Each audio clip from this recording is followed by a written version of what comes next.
Thank you for clicking this content, guys, as I talk about my favorite turns from the most anticipated online challenge of Miss Universe Philippines all the time, the Runway Challenge. So before I share you my top 15 favorites, can we first talk about the production quality and setup of this online challenge?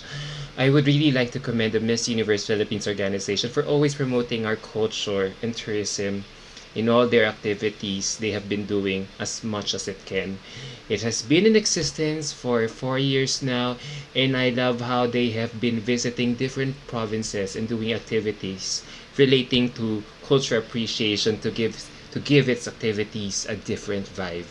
Hence, for this challenge, it decided to film its runway challenge in Arroceros Forest Park in the heart of Manila.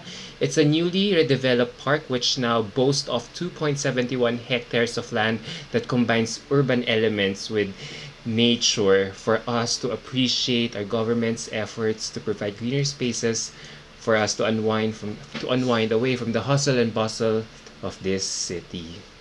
So how did MUP pull it off? Well, I would give them A for effort as it tries to come out with an idea that is so fresh and innovative.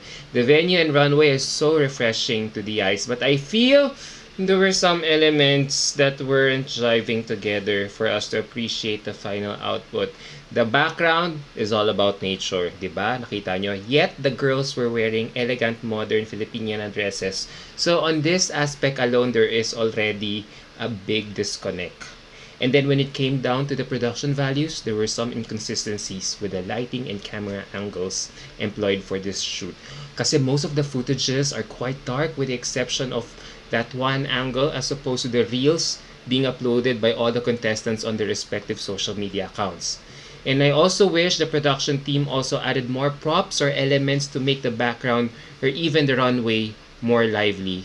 My friend and I actually had a conversation about it, and we feel MUPH could have chosen a better venue like the Airport Terminal 3 or the fountain area of Okada, Manila, or even Intramuros or Fort Santiago for a more cohesive and elegant feel to this challenge. Or if MUP would have wanted to stick to this kind of setting, maybe the candidates could have worn plain slip dresses or pantsuit to gel well with the concept. But overall, I just love the thought MUPH is always trying to come out with fresh concepts or ideas to make us excited.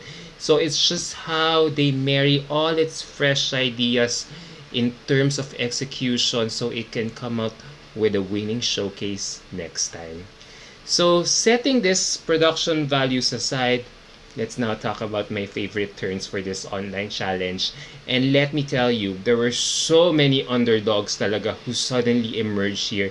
And this content is all about highlighting them as I feel it's a long overdue recognition for them. So my basis for judging them here is their catwalk along with their confidence level and styling. So in short, I will be nitpicking at the entirety of their performance and not just their walk. So here we go.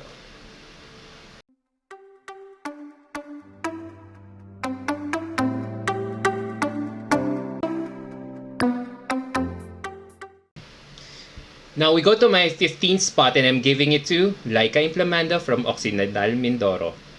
I've been noticing this candidate's strong fierceness and strong confidence level in her catwalk since Ever Bilena event. And for her turn here in this runway challenge, Leica did not disappoint. The moment the camera pans on her at the start, you can feel her power already. I know she isn't a pro yet when it comes to this as she was looking down on the stairs, but everything was just perfect. Her strides and facial expressions were so fluid. It was so stunning to look at.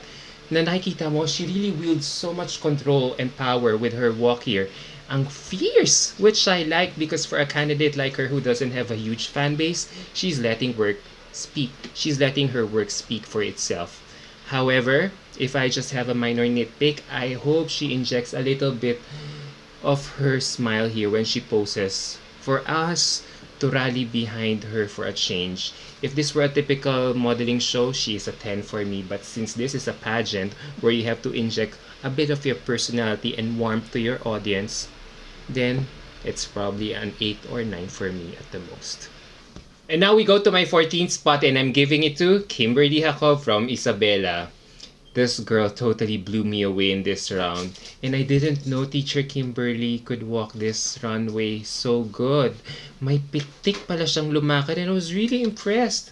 However, there were two things weighing down her performance here. I hope she can work on her facial transitions as it's a bit awkward and forced. From fierce, kung makikita nyo, she suddenly flashed her big smile which kinda put me off. And sayang.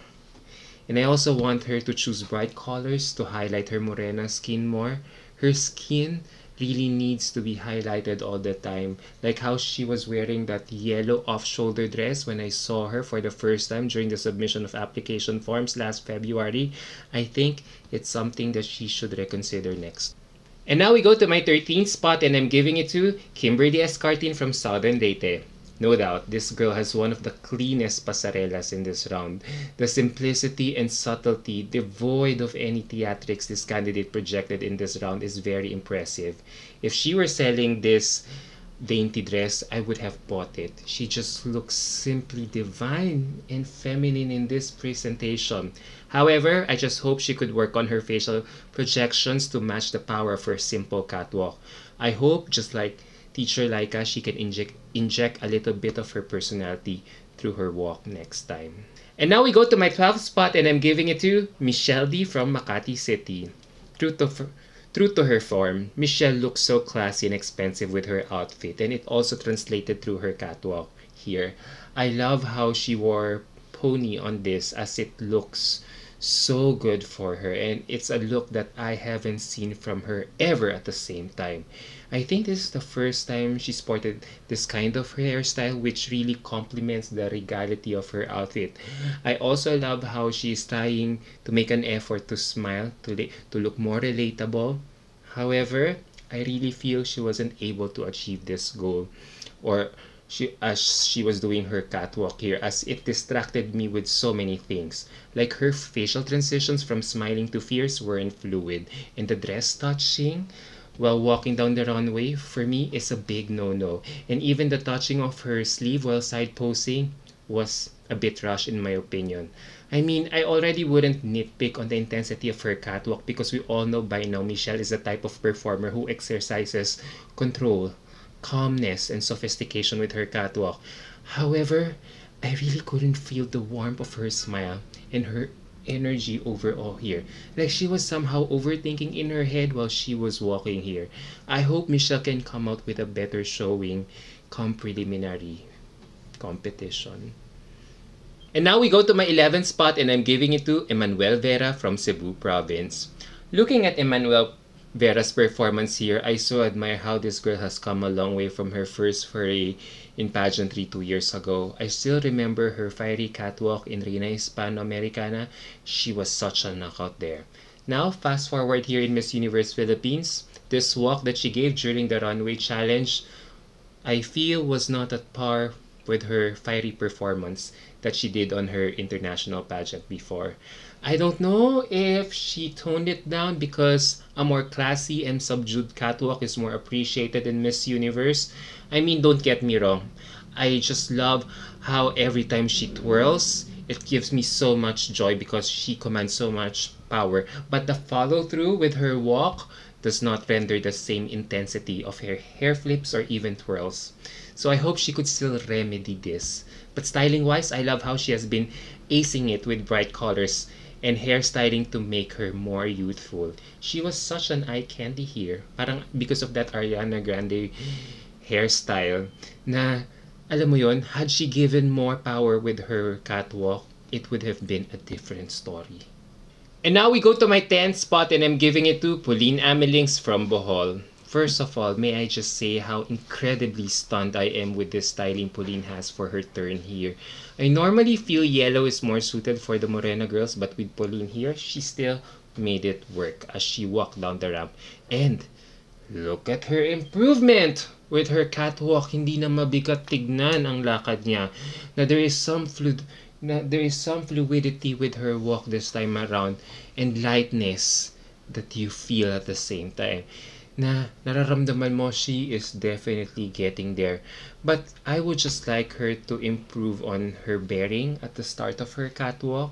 for a solid finish, it feels weak. And I didn't feel her walk in those first 3 seconds when she was introduced. And it had to take me for another 5 seconds as she walked down the stairs to notice the improvement of her catwalk, which I feel could be more polished with more commanding strides. So Pauline has to be wary of this because in as much as she already knows how to pose with those facial transitions in between her catwalk, she has to be consistent with it by applying the same thing at the start of her performance, because that will be how the judges will score her, how the girl will capture the judges' attention in those first 5 seconds since her introduction on stage. But overall, I already saw the improvement with her catwalk, as I was saying. She's getting there. And besides, her walk here was done ahead of her much superior catwalk during the press presentation a few weeks after. So, kung nakita niyo yung performance nung dalawang events na yon, she is already starting to develop her signature walk with that one leg spread pose at the start and at the end. Kung napansin niyo, 'di ba? It's these little things that make her catwalk so much improved because she is starting to develop her own signature walk as early as now while gaining more confidence with her performance. So, ano masasabi ko? Patience is a virtue talaga when it comes to Pauline's catwalk. And now we go to my 9th spot and I'm giving it to Angeline Manto from Pampanga. Another classy lady with an impeccable styling. I just love how Angeline stunts in this sky blue dress. Her stylist should really be commended for bringing out the best in her all the time, as this dress made her look so tall, or even taller. Now, when it comes to her catwalk, I also love how she is improving, especially with her facial transitions. However, a part of me feels that she needs to have more pitik or snap with her catwalk, a result of probably overthinking every move that she will have to make in the runway. Like, I don't know, for some reason, while seeing her walk and reaching the middle, she's counting in her head the number of steps till she reached it. Like, how you would think when you are training, and unfortunately it is showing on Angeline's walk here, but still kudos to her, she is improving talaga. And did you see how she wasn't looking down at the stairs while walking down the ramp at the start? That's a sign of improvement. And now we go to my 8th spot and I'm giving it to Karen Olfalto from Batangas City. Grabe guys, ang linis talaga ng pasarela skills ni Karen dito. I already noticed this during the Ever Bilena event a few weeks ago and she did it again here. She was such a natural with her catwalk skills considering that her modern Filipiniana outfit had a train on it, and yet you did not see her struggle with it, as if she hardly cared if it would get in the way of her catwalk. The moment the camera panned on her, napansin nyo, she already commanded so much power with her aura and energy, which was aided by a knockout styling, again with a two-piece outfit which really worked well for her as it made her look more imposing and taller on the runway. I also see, kung nakita nyo, I hope you also notice the contrast that she is showing here in this presentation. She was fierce with her styling, yet she did not overdo her catwalk to balance it. Ang effortless lang talaga niyang tignan dito. Like, she was just gliding from point A to point B with so much fluidity. And ang galing ganda talaga ng natural grace niya. So, well done, Karen. And now we go to my 7th spot and I'm giving it to Samantha Panilio from Cavite. Oh God, did you also feel the power that she wielded the moment she walked down the runway? Samantha is really slaying it on this round as well. I just love how she walked here. She was not in a rush to finish it, as you can observe, and nakita nyo naman, she was really also taking the time to pose while moving to the next blocking. Her improvement on this area of the competition is just so heartwarming to see. Because in her previous national pageant, we hardly noticed her until the pandemic began. But now, we are already considering her a frontrunner from the get-go just because of how she has developed that pasarela skills over time. Presentation-wise, I love how she knows how to balance her sexiness with her classy demeanor. Na she doesn't always overdo it, even if she is already wearing a high slit dress here. Kaya there is so much to learn talaga from Samantha, which is wag gigil, while retaining that placado in all aspects of her presentation. And knowing that she came from MGI, there is a tendency to overdo it all the time. But I love how she plays it so cool and relaxed. And this is what I love about her right now. And now we go to my sixth spot, and I'm giving it to Krishna Gravides from Baguio City. If there is one lady who I really expected to do well in this competition or in this round, it's Krishna. But I felt Krishna shortchanged me in this round. For some reason, the fire I was expecting from her in this round did not materialize. And I don't know if I have to attribute this to her styling here, which made her overall look quite a bit off or hard, which really affected her performance here. Styling wise, it was off as she was wearing a collar that did not highlight her skin tone, which is supposedly one of her best assets in the competition. And the high pony hairstyling here looks so hard on her, which really didn't make her performance so natural to look at. Like, I was so distracted, which explains why I feel she was not enjoying her performance. So I wish she wore her hair down here for her to look more natural, in my opinion. And if you see her catwalk here naman, she was exercising some restraint, or she was holding back, and I don't get why, considering this is supposedly her comfort zone. And for me, she under-delivered. And the only thing that makes me feel better about her performance here is this challenge was taped ahead of the Havana swimsuit challenge in Boracay and press presentation a few weeks after. And she killed it in those two occasions. So maybe this was just a misstep. So this is what I have been talking about Krishna from the get-go. She really has to be consistent with her styling choices to remain at the top of her game. And now we go to my top 5, and number 5 on my list here is Clarissa Castro from Davao Oriental. When Clarissa walks talaga, she is a killer. The first 5 seconds of her turn, you can already feel her power. The facial transitions, the way she slayed her sleeves while side posing were so damn impressive. Ramdam na ramdam mo talaga yung enjoyment niya when she was walking the runway. And she was such a joy to look at. Now you can really feel that she was savoring each moment she had there in that runway challenge. Ang linis talaga ng lakad niya, and even though you can tell that she is amping up her fierceness level here, it still did not come across as pilit. It was natural, aided by her great facial transitions. Napansin nyo? However, the reason why I am only putting her on my number 5 spot, or in this spot, is I don't like what she is wearing here. The white blue dyed put on was a mismatch to her orange dress underneath, and it's quite a distraction for me.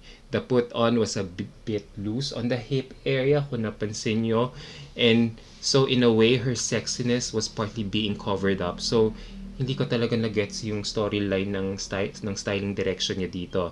And the bun, even though it was so good to look, it was so good on her, I already saw this kind of hairstyle on her during the press presentation. So in a way, wala na yung surprise or wow factor for me, which again was quite a disconnect to her outfit on this occasion. So Clarissa also has to watch out her styling choices because it can really affect her scores here. And now we go to my fourth spot, and I'm so happy to give it to her, to Christiana Salcedo from Marinduque. Wow, who is this girl? I swear I really thought Eliza Malinaw had a second coming here at Miss Universe Philippines. That's how stunned I was watching her performance here. Grabe, galawang frontrunner yung catwalk niya dito with that impeccable styling which highlighted her beauty. The pink color really accentuated her skin tone, while her high pony really aided the intensity of her performance here. And don't get me started with her hip sways, strides, and facial transitions, as they were all spot on.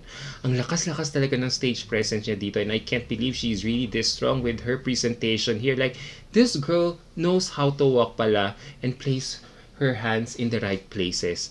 I also did not mind the hair flip, as it was really giving me so much intensity to her performance. So who knew this girl could slay? I am really stunned. And now we go to my top 3, and number 3 on my list is, no surprise, Jana Rizar Sosa from Agusan del Norte. My God, what confidence level this woman has. The moment the camera panned on her, you could immediately feel her power and aura that she is here to slay. And for a show opener, she hardly disappoints as she always sets the tone of the show. At dito ako talaga bumibilib kay January. Like, wow, 'di ba? Look at how she wasn't looking down at the stairs. That's really commendable, and the way she projects in front of the camera, she really kills it as her charisma is really jumping right off our screens. Those strides, spins, and projections were so Miss Universe worthy already. Like, I can't take my eyes off right now. She really has this spunk and grit, and I love how she is showing it here on her catwalk with so much intensity. And that tangerine color of her dress is really a description of her performance here. She is on fire. And now we go to my runner-up of this challenge, and I'm giving it to Jaira Betito from Surigao del Norte. I am just so happy that this candidate is really killing it here as well on this challenge. I am just really stunned with how Kyra really killed it with her performance here with that superb catwalk and facial projections. I am totally blown away with her performance here. I think she is the only candidate who immediately connected to the camera at the start of the presentation. Like she was telling us, look at me guys, I'm performing, look at me. Kaya nararamdaman mo talaga yung intensity niya was just impalpable. And ang sobrang fluid ng facial transitions niya. And even with those sleeve side posing, every pose that she did there was truly spot on. So there was nothing to critique, and you can see she was really connected to this challenge. It showed on her face and her showmanship. Now the only thing which prevented me from putting her on my number one spot is her outfit here. Yup, I was quite distracted with the tassels of her outfit, but the hairstyle was perfect. It made me appreciate the beauty of her face for the first time ever, as she has been sporting wavy curls in all her outings lately.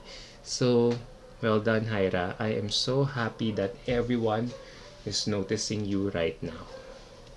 And now we go to my first spot, and I'm giving it to, no surprise, CJ Opiasa from Zambales. No doubt, she is this year's runway queen, and no one can outperform her in this round. As expected, she was the only candidate who had presence while doing her catwalk in this round, and you can quote me on this. If we are to send her to Miss Universe right now, she would easily make it to top 10, eventually top 5 with an aura like that. And what I love about CJ here is that she is so unapologetic with her performance here, and nilalagay niya talaga sa isipan natin na Miss Universe ang gusto niyang salihan because she is so showing so much personality through her catwalk. I mean, there is nothing to critique about her performance anymore because we already know that she's the queen of pasarela and no one can really beat her on her throne. And even the way she held her sleeve while side posing in front of the camera towards the end was so refreshing to see as she gently, touches it, diba, with a sexy facial expression. Sobrang first time ko makakita ng ganung aurahan. But I know I get that some people are not on the same bandwagon because they feel that she was too gigil on her performance or it was over the top with her shoulder movement, making her more qualified in another international pageant. But I say, she just brought it on. I mean, considering that the background of the runway challenge was quite dull and dark, if I were the girl, I will also do my best to come up with a lively performance. Ang dami talaga mapapataob na Latina dito ni CJ if she ends up going to Miss Universe. So, what else can I say but this is really CJ's alley at talagang ginalingan niya talaga dito.